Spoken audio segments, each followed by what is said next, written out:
Tu préfères chanter tous les jours, toute la journée, pendant un an, avec ou que Maxwell Sheffield, ton chien, ait la parole avec la voix de Jean-Marie Bigard et raconte que des blagues pas très woke? C'est pas facile quand même. Hein. Attends, laisse-moi réfléchir, mais parce que... mais l'homme, il y a bien d'autres choses. Donc tu préfères que ton chien ait la voix de Jean-Marie Bigard et qui raconte que des blagues toute la journée? Il pourra pas dire autre chose que des blagues? La Queen Interview. Je vais te dire un truc, franchement, le livre de Jean-Marie Bigard est hyper inspirant. Eh ben, bienvenue dans la Queen Interview. Hello à tous et bienvenue dans la Queen Interview. La Queen Interview, qu'est-ce que c'est? C'est un podcast d'interview libre, ouverte et inclusive qui vous ouvre les portes du monde merveilleux des artistes queer. Drag queen, drag king, drag queer, club kid et plus encore. Ici, on parle vie de drag, vie out of drag, de construction artistique, de processus créatif. Ah oui, et on digresse aussi. Je suis toujours aussi curieux. Et pour ce nouvel épisode, j'ai décidé d'inviter une artiste surprenante qui a fait de sa voix une arme d'affection massive. Elle est la preuve que le drag est infini. C'est une chanteuse, femme, cisgenre, hétérosexuelle, mais pas que. Ah non, c'est tout un programme. Bienvenue pour ta Queen Interview, Petra. Hey! Je suis ravie d'être invitée pour cette Queen Interview. Merci beaucoup de me recevoir. Dans un premier temps, avant de parler de Petra, j'aimerais bien parler avec Marlène. Elle est là également. Pour commencer, qui est Marlène? C'est quoi un peu son parcours avant de rencontrer Petra? T'as eu toujours ce goût pour la musique, ce goût pour le chant depuis toute petite? Alors moi, c'était plutôt le théâtre. Je voulais vraiment être actrice. J'ai toujours voulu être sur scène. Ça a été une évidence depuis toujours. Mais c'était vraiment plus le théâtre, la comédie, jusqu'à ce que ma mère me dise que pour être actrice, fallait se mettre toute nue devant les caméras. Ah. Je savais pas. Moi non plus. La pudique adolescente que j'étais n'était pas prête à faire ça. Je me suis dit, je faisais du piano, je vais faire de la musique plutôt. Donc, c'est-à-dire que pour devenir actrice, donc, il faut se mettre toute nue. Voilà, sachez-le. Non, mais moi, elle est faite pour ça, cette Queen Interview. Elle est faite pour en apprendre tous les jours. Donc là, on vient d'apprendre une nouveauté. Mais quand ta mère, elle te dit ça, c'est à quel âge? Et du coup, est-ce qu'il y a un monde un peu qui s'effondre pour toi où tu te dis... faut que je pense à autre chose parce que j'ai pas envie d'être à poil? Pour le coup, c'est ça qui se passe. Moi, quand j'ai découvert le théâtre quand j'avais 12 ans, club théâtre, tu vois, de mon établissement scolaire. Et j'étais fascinée par les actrices. Moi, je trouvais toutes mes inspirations. Alors, à l'époque, j'étais Jane Seymour et Fran Drescher. J'avais pas encore découvert Meryl Streep à l'époque, mais c'était des femmes qui me faisaient rêver. Je trouvais que c'était des exemples et je rêvais de ça. Et donc, un jour, ma mère me dit ça. Elle me dit, mais tu veux être actrice, d'accord, mais va falloir que tu te mettes toute nue devant les caméras. Non, oui, ça aide à avoir une construction plutôt intéressante, du coup. On s'est dit, tiens, je vais pas me mettre toute nue et je vais peut-être chanter et me mettre à nu différemment. C'est ça, mais pour le coup, des années plus tard, je te parle de ça il y a peut-être, je sais plus, 5-6 ans, j'étais prise sur une comédie musicale et au moment de signer le contrat, on me dit qu'il y aura une scène où je devrais être topless, seins nus. J'ai pas réussi à m'y résoudre. J'ai pas signé le contrat et j'ai pas fait ce spectacle. Donc comme quoi, ça m'a quand même un peu toujours poursuivi, cette histoire. Bye bye, le théâtre et la comédie pour le moment. Le chant, le cabaret, ça arrive un peu de quelle manière? J'ai commencé la musique à 4 ans, donc ça a toujours été dans ma vie. Et c'est vrai que le jour où je prends conscience de ça, mais alors je me jette dans la musique, quoi. Je passe mes journées à faire du piano. La seule chose qui m'intéresse, c'est écrire des chansons. Je monte le club musique de mon lycée. Je monte mon premier groupe qui s'appelle Such à l'époque. On fait des tremplins. Mais c'est vraiment, j'ai fait un 180, quoi. De ne faire que du théâtre, je n'ai fait que de la musique. J'écrivais, je faisais que ça. Et quand tu trouves cette passion-là, ça te tient à cœur? Bah oui, d'autant plus qu'à cette époque-là, je dois avoir 14 ans. C'est l'année où les Hanson débarquent à ce groupe. Bop. Exactly. Donc, bon, bah déjà, évidemment, je tombe amoureuse de leur physique. Hein. Les cheveux longs, blonds, ça m'a toujours fait quelque chose. Mais surtout, ils ont mon âge. Ils font du piano. Enfin, un des trois fait du piano, donc c'est mon instrument. Et ils font de la pop. Et donc là, je me dis, mais attends, je peux vraiment faire quelque chose avec ça. Quelques années après, je vais vivre aux États-Unis. Je ne choisis pas l'État où je me rends. Je choisis la région. Et puis, il y a une famille dans cette région qui choisit de m'accueillir. Comme une sorte de jeune fille au père, c'est ça? Un peu différemment, puisque là, vraiment, je retournais au lycée, donc c'était vraiment une famille qui m'accueillait pour que je vive avec eux, et voilà, une famille d'adoption pour mes études. Et il s'avère que je découvre un mois avant de partir que cette famille sera en Oklahoma, l'État d'où viennent les Hanson. Donc là, je me dis, mais non, c'est pas possible! Tout est lié. Que j'ai rencontré là-bas d'ailleurs. T'as rencontré les Hanson? Yes! Tu leur as fait mbop?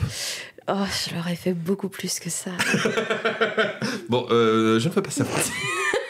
Tout bien réfléchi. Moi, je m'arrête à mbop. Donc, t'as vécu aux États-Unis longtemps? J'ai vécu là-bas pendant 1 an, j'ai fait ma terminale. Les gens qui m'ont hébergée à l'époque, c'est devenu comme ma famille, donc j'y vais tous les ans, régulièrement.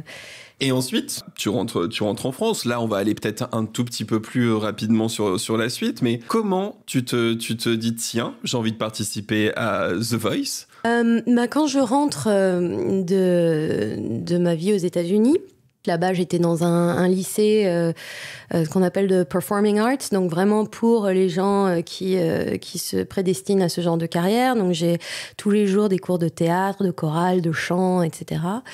Et donc bon voilà, je sais que je rentre en France et que c'est ça que je veux faire. Donc j'intègre une école qui s'appelle les Ateliers Alice Donna pour apprendre à écrire des chansons. Et puis bon, de fil en aiguille, je monte également mon groupe de rock. Enfin, ça y est. Et puis on tourne, on fait plein de concerts, on sort un album et impossible de réussir à signer. Je chante en anglais à l'époque et c'est vraiment le truc qui revient tout le temps. Non, mais en France, on ne peut pas chanter en anglais. Et donc, un moment de guerre lasse, c'est l'époque où The Voice démarre et on me propose de participer à la saison 2. Et je me dis, si je peux participer à la saison 2 en tant que représentante de mon groupe, faisons ça. C'est pour ça que je participe à The Voice. C'est vraiment pour mettre un coup de projecteur sur mon groupe à l'époque. Et donc, tu participes à The Voice. Yes. Et cette expérience, qu'est-ce qu'elle t'a apporté? Elle a changé ma vie parce que... déjà, je participe parce qu'il y a Louis Bertignac dans le... Bonjour, Maxwell. Qu'est-ce que tu nous embêtes? Moi, je t'ai accepté, Maxwell, ok? Ta maman, elle m'a dit, ça te dérange si je viens avec Maxwell? J'ai dit non, ça me dérange pas. Ouais, d'habitude, t'es pas chiant comme ça. T'es un peu chiant. C'est vrai que peut-être que je l'idéalise un peu, ce chien, au final.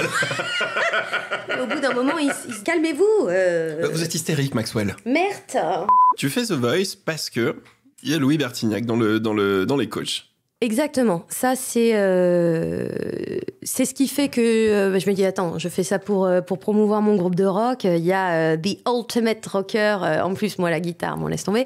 Téléphone, le groupe de mon adolescence. Bref, j'y vais pour ça. Et puis, donc, j'ai de la chance puisqu'il se retourne. Je me retrouve dans son équipe. Lorsque cette saison-là se termine, donc c'était la saison 2, j'ai la surprise de recevoir un coup de fil de Louis Bertignac qui me dit, je voudrais savoir si tu voudrais bien me donner des cours de chant. J'imagine que ça doit faire quand même un petit... ok, donc je vais donner des cours de chant à Louis Bertignac. J'y ai pas cru. Moi, franchement, j'ai cru que c'était quelqu'un, genre Michael Gregorio, tu vois, qui faisait... une blague. Ouais. Mais avant de lui donner le premier cours, j'ai dit, excuse-moi Louis, mais là, faut quand même que je te pose une question. Mais pourquoi tu me demandes à moi? Parce que bon, j'étais une jeune prof. Puis bon, lui, avec les contacts qu'il a, il pouvait vraiment demander à qui il voulait. Et là, je me souviens, j'étais derrière le piano, il est assis à côté, il me regarde, il fait pourquoi pas? Bon, face à un argument pareil, qu'est-ce que tu veux dire? Non, mais pourquoi pas? C'est parfois une très bonne raison. Je sais pas, il devait se sentir en confiance avec moi, puis moi je me sentais en confiance avec lui et quelques temps après, on propose à Louis de devenir coach sur The Voice Kids. Il me demande d'être la coach de son équipe, donc il va coacher les enfants de son équipe pour toutes les étapes qu'ils font dans The Voice. De talent face caméra à The Voice, je passe coach vocal derrière les caméras. Donc c'est assez fou.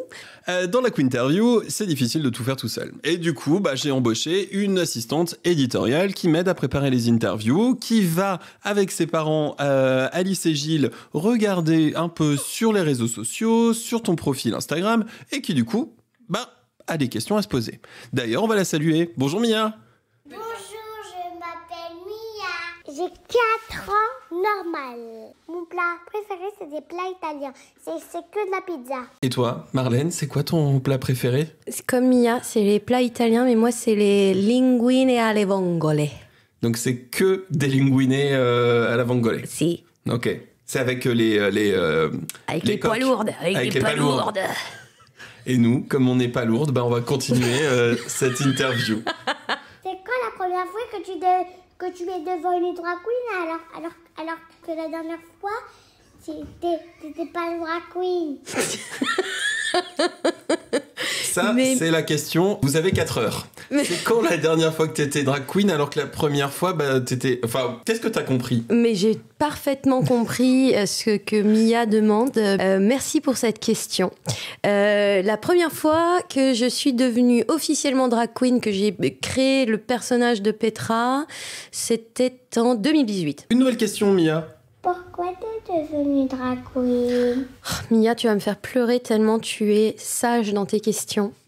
Je suis devenue drag queen pour réussir à remonter sur scène. Après, il y a aussi derrière ça des heures et des heures passées sur un canapé de psy à essayer de comprendre qui on est, pourquoi, comment, quoi qu'est-ce. C'est là où tu vas trouver Petra et qui va t'aider à te sortir de ça. Dans le cabinet du psy. Incroyable. Bon, alors attends, moi j'ai trop hâte, mais on va y revenir après. On a trouvé Petra chez le psy. Alors qu'en général, on trouve Petra et après on va chez le psy. C'est ça qui est assez impressionnant. Mia, question suivante. Est-ce que c'est difficile de mettre des perruques avec de la colle? Mais elle s'y connaît grave, Mia.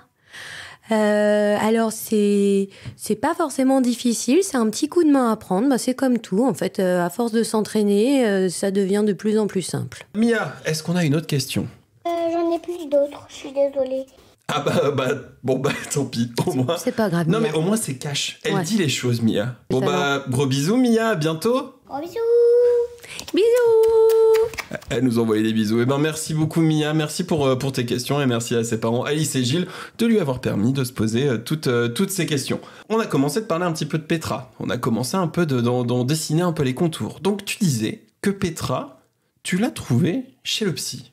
Oui monsieur, absolument. C'est-à-dire C'est-à-dire que, comme je te dis, à cette époque-là, voilà, je suis coach vocal à 400%, je ne fais plus que ça de ma vie. Pour autant, moi, il faut savoir que j'ai commencé à travailler avec un psy après les attaques parisiennes en 2015. Et là, en fait, il y a tout plein de choses qui se démêlent dans ma tête. On pose un peu tout à plat. Et puis, de fil en aiguille, je me rends compte que j'ai pas fini, en fait, ma vie de chanteuse, ma vie sur scène. C'est évident que c'est encore là.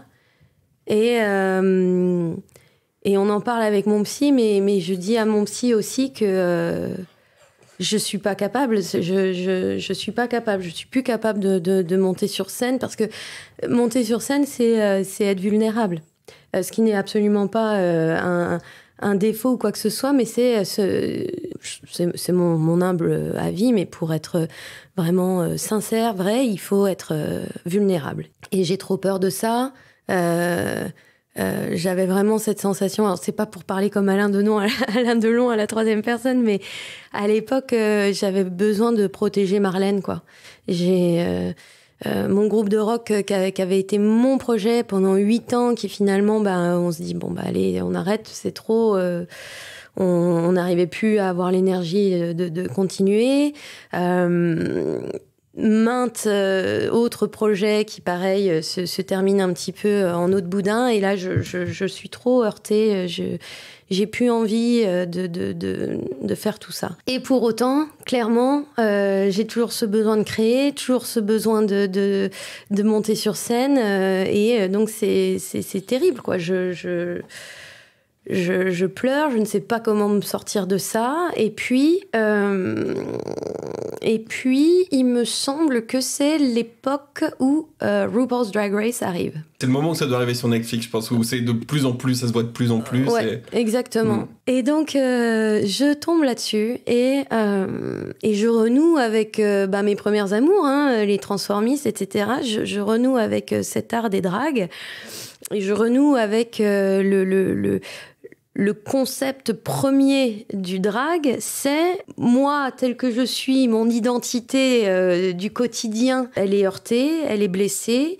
Donc, je vais me créer un alter ego ultra flamboyant qui me permettra juste d'exister, de dire ce que j'ai envie de dire et de pouvoir exprimer ma créativité et point.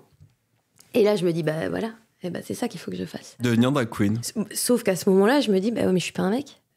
Et je suis... Donc, parmi mes idoles, il y a également Dolly Parton. Et Dolly Parton avait dit, si j'étais née un homme, j'aurais été une drag queen. Et j'arrête pas de penser à cette phrase. Et je me dis, punaise.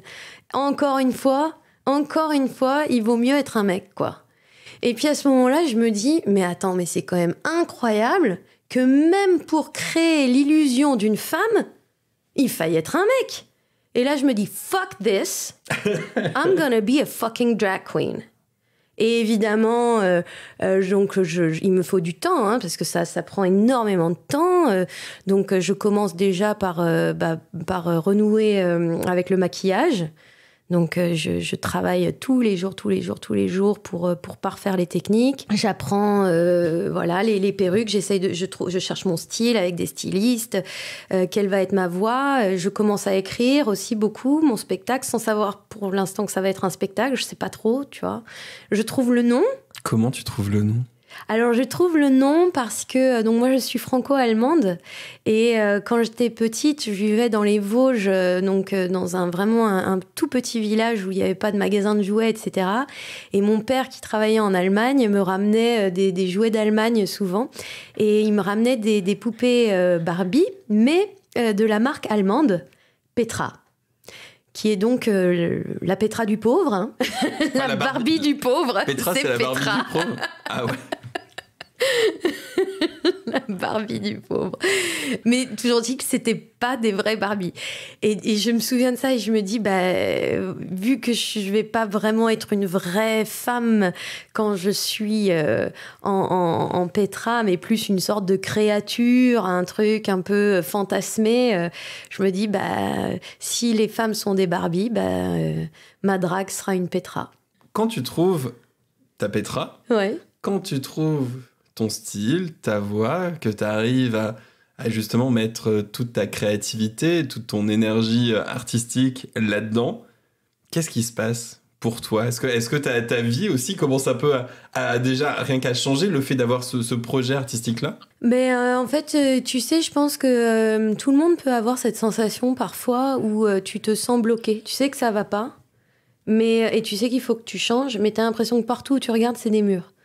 Et ça se resserre. Et le jour où, déjà, je sais que c'est ça qu'il faut que je fasse, qu'il faut que je crée ce personnage, je pète un mur. Et quand je la trouve, que petit à petit, je trouve aussi des gens qui mettent dans mon projet, etc., je pète un deuxième mur.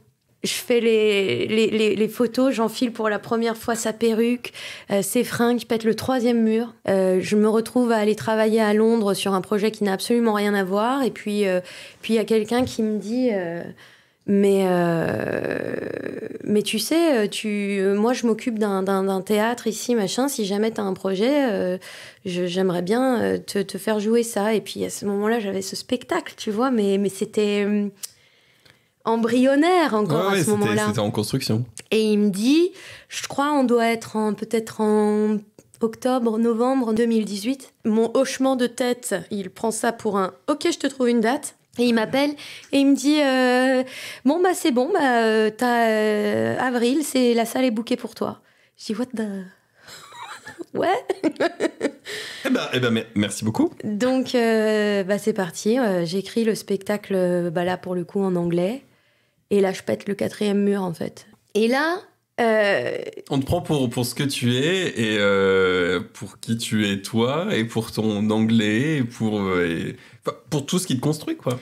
Finalement, en créant un personnage où beaucoup de gens me disent mais attends, t'es une femme, pourquoi tu te transformes en femme, c'est complètement ridicule. En créant ce personnage, j'ai jamais été plus moi qu'en faisant ça. Et du coup, en étant à 100% moi, et là, on me propose toutes les choses que je suis. On me propose d'aller jouer en Angleterre, mon spectacle en anglais. Voilà, quoi. Et tu sais, tout le temps, on entend ces conseils avec les jeunes artistes qui disent « Donne-moi un conseil, qu'est-ce qu'il faut que je fasse ? Quel est ton conseil pour... » Puis tu as toujours cette phrase de « Sois toi-même » qui, moi, pendant tant de temps, n'avait pas de sens. Et là, voilà, ça, c'est la définition de « Sois toi-même ». Et la première fois que tu te retrouves en Petra sur scène, comment tu t'es sentie ? Est-ce que t'avais une petite boule au ventre ? Est-ce que t'avais peur ? Ou est-ce que t'étais excitée de montrer ton personnage ? Il se passait quoi dans ta tête ? Oui. Mais c'était pas une question qui se répond oui. Parce que c'était vraiment tout ça. J'étais absolument terrorisée parce que déjà, je joue en Angleterre, qui pour moi est vraiment un pays avec une scène drague énorme. Donc je me pose toutes les questions évidemment de légitimité. Donc j'avais très très peur. Je peux te le dire clairement, je n'aurais jamais réussi à faire ce spectacle en Marlène. Et donc c'est parce que j'avais Petra que la peur s'est transformée en excitation et en envie. Petra, elle a changé ta vie ? Oui. Ah oui. Ah oui. Oh là là. Petra, elle m'a permis en commençant par ma poitrine. J'ai toujours eu de la poitrine et on m'a toujours fait comprendre que c'était limite vulgaire, fallait cacher, faut pas montrer. Donc j'ai toujours caché ma poitrine, mes formes, etc. À la minute où je deviens ce personnage, je travaille avec le premier styliste et la première chose que je lui dis, je veux un corset où on voit mes boobs. En ce moment, j'ai le bonheur de pouvoir travailler en tant que drague au Paradis Latin. Et j'ai des costumes qui sont revealing. Et puis, je joue avec mes partenaires sur scène. Et moi-même, tous les soirs, quand je rentre chez moi, je me dis... mais jamais j'aurais été capable de faire ça en Marlène. Ça, je l'aurais pas fait. Mais pourtant, c'est Marlène qui le fait. C'est juste que à partir du moment où je suis en Petra, je n'ai plus mes barrières que j'ai en Marlène. Pourtant, Petra et Marlène, c'est juste une version augmentée. C'est aussi ça la magie du drag aussi. Quand t'es en drag, c'est-à-dire quand tu es boosté pour être 100%, 200%, 3000% toi, et que d'un coup on te regarde, que tu deviens un peu intriguant, qu'il y a une notion aussi un peu de respect. Ce sentiment-là est aussi un sentiment hors du commun, j'imagine. Oui. J'aime bien le fait que tu aies utilisé le mot respect parce que moi, pendant un temps, j'entendais souvent que les drag queens faisaient peur. Mais je pense pas que ce soit de la peur que... Enfin, après, je veux pas parler pour toutes les drag queens, j'en sais rien. Mais en tous les cas, moi, c'est du respect que j'ai toujours ressenti à l'égard des drags parce que je trouve ça formidable, cette flamboyance, en fait. Moi, quand je suis en drague, je me sens belle. Mais pas une beauté genre comment je suis bonne dans le miroir, tu as vu un peu. C'est pas du tout ça, je me sens belle quoi, mais je me sens intouchable. Mais puissante. Ouais, et je vais même te dire un truc, j'ai l'impression que personne ne peut m'atteindre dans mon âme. Parce que moi, je pense qu'on récolte ce que l'on sème et que quand tu te sens fort, exactement là où tu dois être, eh bien, c'est ce que tu renvoies aux autres. Et donc, personne va avoir envie de te dire c'est bien, c'est dommage que tu sois grosse, quoi. Vu que t'es à 100% toi, bah voilà, this is me, t'aimes, c'est bien, t'aimes pas, je m'en fous. Mais est-ce que on devrait avoir comme super pouvoir tout le monde dans la vie ? Bah oui. Alors j'essaye, parce que RuPaul dit toujours que ce pouvoir que l'on ressent en drague, on peut l'invoquer lorsqu'on est out of drag. C'est ce que j'essaye de faire. Mais c'est pas facile. C'est pas facile, mais je ne me suis jamais mieux sentie dans ma vie qu'aujourd'hui. Bah, je me sens aussi un peu intouchable. Et alors, j'ai une question, parce que forcément, ça va interroger le monde de manière générale, mais est-ce que c'est un problème quand on est femme, cisgenre, pas homosexuel et drag queen ? Oui. C'est un problème pour qui ? C'est un problème pour beaucoup de gens. C'est pas du tout dans un but de me critiquer. C'est juste... Enfin, t'es pas une drag queen. Enfin, je veux dire, c'est un... Qu'est-ce que t'es, d'ailleurs tu vois, je veux dire, mais t'es pas une drag queen. Je veux dire, une drag queen, c'est un mec... Donc, moi, je les laisse parler. Et même, parfois, je vois les gens qui commencent à s'énerver. Beaucoup dans le milieu homosexuel. Ça génère une forme de colère, presque, de dire mais ça, c'est à nous. Et voilà. Ah, encore un truc qu'on nous pique, quoi. Pourquoi ça n'appartiendrait qu'aux hommes ? Moi, je pense que c'est là le problème. C'est qu'ils n'ont pas compris. C'est qu'ils n'ont pas compris qu'en fait, le drag, c'est tout. T'es pas obligé d'être jolie quand t'es en drag. Si tu n'as pas envie d'être jolie, t'es pas obligé d'être fine. T'es pas obligé d'être très, très bien maquillée. Si c'est pas ça ton propos, si c'est pas ça ton but, on s'en fout. Le drag est fait pour être libre, ouvert et interprété par la personne qui a envie de l'interpréter comme elle a envie de l'interpréter. Mais c'est vrai que, en fait, moi, je trouve ça assez dingue parce que pour moi, tu vois, j'ai l'impression que dans cette catégorie drag, il y a justement cette envie de faire péter toutes les étiquettes. Et c'est ça que j'ai toujours adoré dans l'univers du drag. Tu vois, moi, j'ai commencé, je travaillais avec des transformistes, donc vraiment, le cabaret français où on essaye de ressembler à des... Faire une sorte d'interprétation. Voilà. Genre le Snatch Game. Genre le Snatch Game de RuPaul Drag Race, voilà. Qui est un jeu où on doit prendre les codes de quelqu'un et le rejouer et le réinterpréter, comme les cabarets chez Michou, comme... En fait, les transformistes, à la base, étaient plus connus que les drag queens, dans le sens où voilà, on a plus l'habitude de voir des transformistes que des artistes drag. C'est ça. C'est deux choses un peu similaires, un peu différentes. Bah, disons que le transformisme fait partie de l'art du drag. Exactement. Là, en l'occurrence, voilà, transformisme, c'est on va personnifier quelqu'un qui existe. Donc moi, quand je travaillais dans ce cabaret-là, tous les soirs, j'étais avec Sylvie Vartan, Tina Turner, Nina Mouskouri. Nina Mouskouri. Nina Mouskouri, exactement. Et Tina Turner. Ah ouais. Elles sont sympas en vrai. Elles sont sympas, elles sont un peu bitchy, je te cache pas. Elles sont un peu bitchy. Mais oui, moi je trouve que c'est ça qui m'a attirée dans ce milieu-là, c'est que justement on fait péter les étiquettes. Et pourtant, quand moi j'ai créé Petra, oui mais t'es quoi ? Mais non, mais t'es une femme, tu peux pas être une drag queen, tu peux être un drag king, c'est-à-dire une femme qui va se grimer en homme, mais tu peux pas être une drag queen.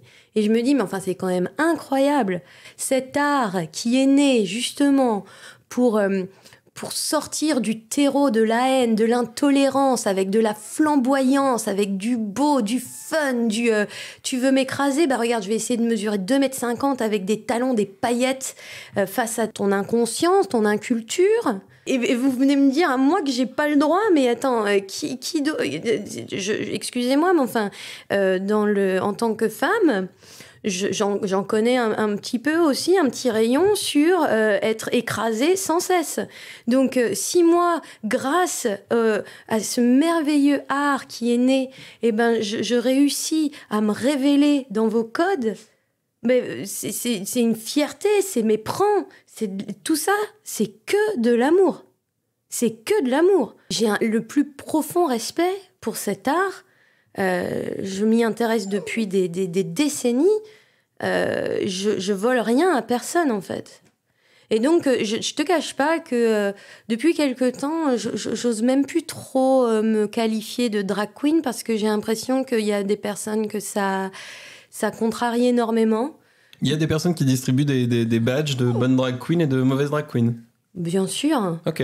Bon, moi, je me suis retrouvée il n'y a pas si longtemps que ça dans les loges d'un cabaret avec énormément de drague, que des hommes. Il n'y en a pas un seul qui m'a saluée. Mais je tiens quand même à dire que j'ai l'immense privilège d'avoir été adoubée par une formidable drag queen qui s'appelle Léona Winter. Et elle m'a donné énormément de force et de courage parce que elle mais n'a jamais même tiqué en fait sur quoi. C'est un non-sujet. Voilà. Et c'est ce que j'ai envie de dire. C'est un non-sujet. Donc, si vous aimez les dragues, aimez les dragues. Point. Et puis, ne jugez pas, ne prenez pas vos acquis juste en ayant regardé une émission de télévision. Intéressez-vous à la philosophie qui va autour de cet art-là et comprenez que vous serez toujours surpris. C'est ça aussi le truc. Faut pas penser que c'est une boîte, une case, etc. Non, pensez que c'est encore plus ouvert, que ça va encore plus loin et que vous n'avez pas fini d'être surpris. Après, on a le droit d'aimer ou pas aimer. C'est autre chose. Mais laissons faire. Ouais. Laissons faire ce que les gens ont envie de faire. C'est quand même déjà très très bien. J'ai parfois, Marlène, faut que je te le dise, des manques d'inspiration. Oh. Des fois, je suis là, je me dis, oh là là, mais quelle question je pourrais poser ?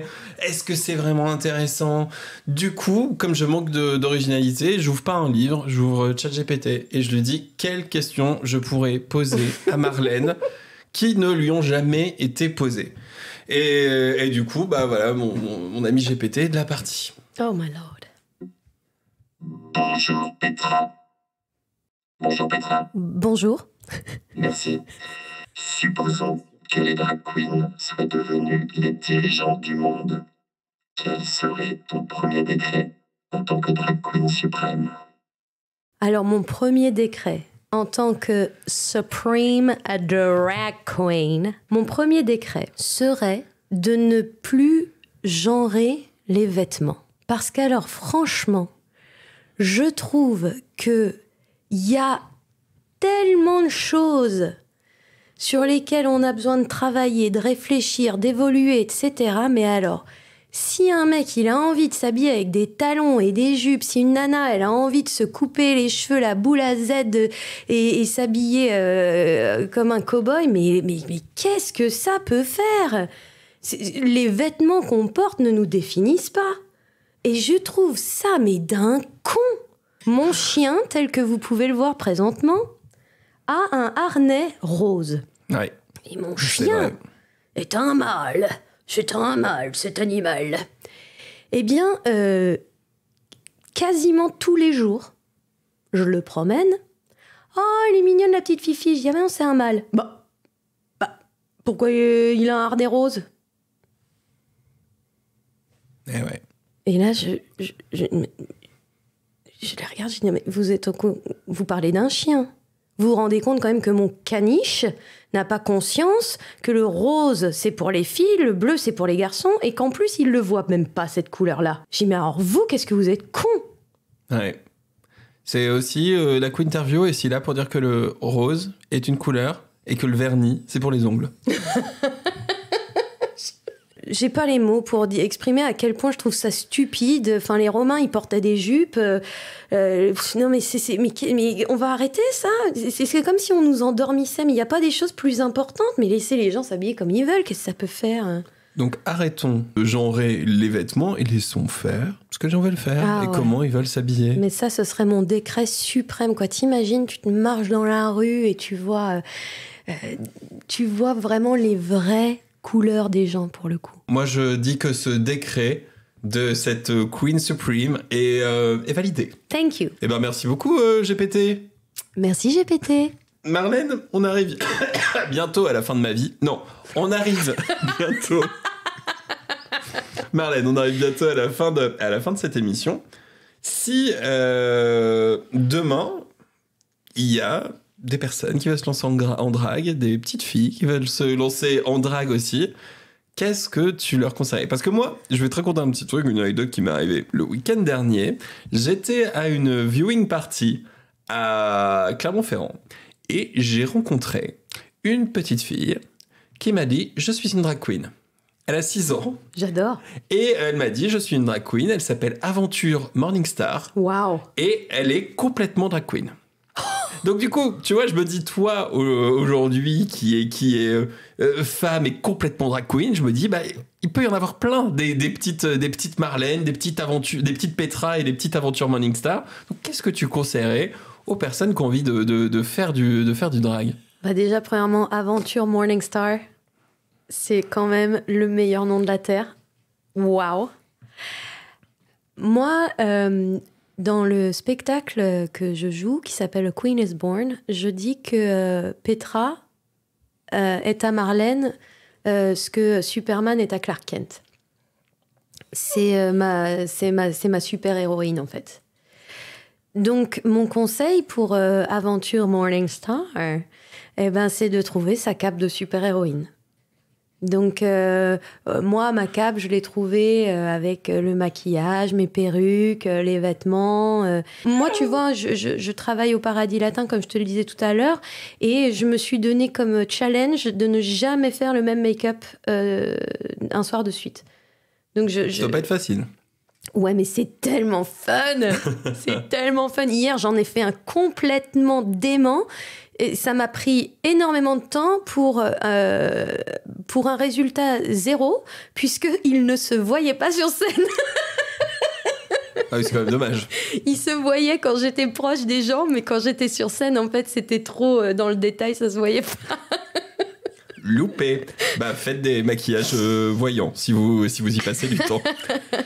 Avant de terminer cette émission, est-ce que tu as des petites recommandations culturelles ou quoi, ou qu'est-ce, ou de films, ou de séries, ou de musique, ou d'albums, ou de quoi que ce soit?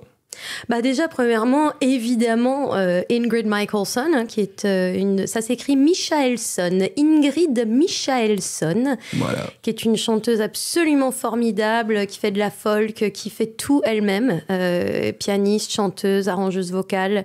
Elle n'a jamais signé en label, donc elle a toujours fait tous ses albums elle-même, et là, elle a fait toutes les chansons de la future comédie musicale qui adapte The Notebook, le film le livre à la base, puis le film qui a été adapté en comédie musicale à Broadway. C'est Ingrid Michaelson qui a fait toutes les chansons. Ensuite, évidemment, Meryl Streep. Meryl Streep qui, pour moi, c'est elle, la drag queen supreme. Ouais. Parce que elle, un jour, elle avait dit dans une interview que au début de sa carrière, on la mettait toujours dans une case. D'ailleurs, elle a raconté 1000 fois cette anecdote que elle avait auditionné pour c'était King Kong, et que le réalisateur avait dit en italien, pensant qu'elle ne comprenait pas, qu'elle était trop moche pour faire la jeune première. Et Meryl Streep avait toujours dit que le concept même d'une actrice, c'est de pouvoir être un caméléon. Et elle a dit, mais je vois pas pourquoi je pourrais pas jouer le rôle d'un homme. Et elle a joué le rôle d'un homme. Elle joue le rôle d'un rabbin dans la merveilleuse série qui s'appelle Angels in America. C'est une série exceptionnelle. À la base, c'est une pièce de théâtre qui a été adaptée en série et qui parle du milieu homosexuel et des années SIDA aux États-Unis et de comment ce drame finalement a fait changer un peu les esprits, puisque avant c'était caché et là c'était plus caché. Donc voilà, moi je conseille toujours tout le travail de Meryl Streep parce qu'elle est sensationnelle. Et une petite dernière recommandation? Et une petite dernière, évidemment, de soutenir mais ça, c'est absolument capital, de soutenir les artistes en France, dans notre pays, drag ou pas. c'est tellement important. Je sais qu'après avoir vécu ce qu'on a vécu avec le confinement, etc., on a trouvé tellement de plaisir à rester dans son canapé, à regarder les plateformes de streaming et autres, mais il ne faut jamais oublier qu'aller voir un spectacle vivant, aller voir une pièce de théâtre, venir au Paradis Latin ou à l'Artichaut, aller dans les cabarets, voir des pièces de théâtre, des concerts. Sortez de chez vous. Ça n'a rien à voir. Rien à voir. Et je dirais même une chose, on a quand même une chance exceptionnelle à Paris d'avoir des cabarets. Et en plus, le cabaret, c'est vraiment pour le coup quelque chose de très français. Eh bien moi, tous les soirs où je suis au Paradis Latin, je peux vous dire que quasiment 70% de la salle est étrangère. Et je connais très peu d'amis, parisiens en particulier, qui vont dans ces lieux emblématiques de la capitale, le Moulin Rouge, le Paradis Latin. Bon, malheureusement, nous n'avons plus Lido, mais chez Michou, l'Artichaut, Madame Arthur, sortez, allez voir. Vous n'avez aucune idée de ce que c'est qu'une soirée cabaret et ça n'est pas racontable. Il faut y aller. Très bien. Eh bien, c'est une très bonne chose. Et du coup, qu'est-ce qu'on va faire, Marlène ? Eh bien, on va y aller. All right. Bon, Marlène, c'est la fin de cette émission. Est-ce que ça t'a plu ? Est-ce que tu recommandes ? Ah bah alors moi, si vous me dites si ça m'a plu de parler de moi, je suis une artiste, c'est le but de ma vie. Eh bien, merci beaucoup Marlène et merci à tous d'avoir suivi ce nouvel épisode de la Quinterview. Merci à Tintin à la réalisation. Et en attendant le prochain épisode, likez, abonnez-vous, faites tout ce que le monde moderne a fait de vous. Et à bientôt pour une prochaine Quinterview. Bye. Bye. I am the queen of drag.